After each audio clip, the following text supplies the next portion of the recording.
Cool. So we spent a good portion of today installing the e-bike kit, the 83525 Crystalite, which is actually right here. We couldn't install the wheel.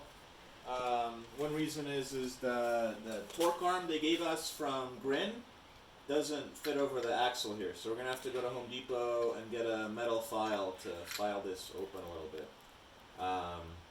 But this is the hub that came with the kit. I put Marathon tires on, which are known to be very robust and last a long time, so they fit really nicely. Yeah, we're going to install this tomorrow, but we were able to get almost everything else done. As you could see, the battery is mounted in the very back.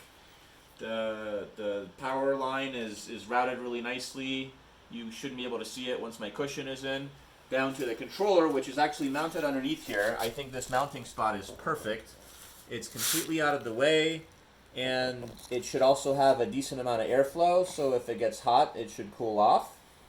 It also has ample wires to connect to the cycle analyst, which there was a great mounting spot right on the fork. So this is the cycle analyst. And I have all of the controls on one side, and they barely fit, as you could see. This is the throttle. This is the brake lever, but it's a special brake lever that has the e-brake disconnect. This disables the motor so that you're not powering the motor at the same time that you're trying to brake. Right above it is the auxiliary input. This will allow me to change the amount of power assist. And I have one extra button here. I'm thinking about using it for reverse. So that might be the use of that. And this is super cool. This is the xshifter. And I don't even know how they got this to work, but this thing has no batteries. Yet it does wirelessly connect to the module right here.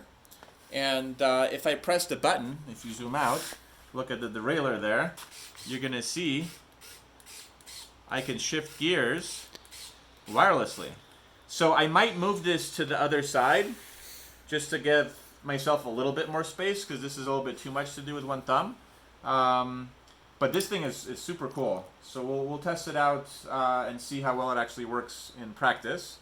Tomorrow, all we need to do is install the wheel. We already have the power for the motor ready to go right here. So it's just literally putting it on, plugging it in. Routing a couple more cables, but hopefully we'll be riding by tomorrow afternoon. Yeah.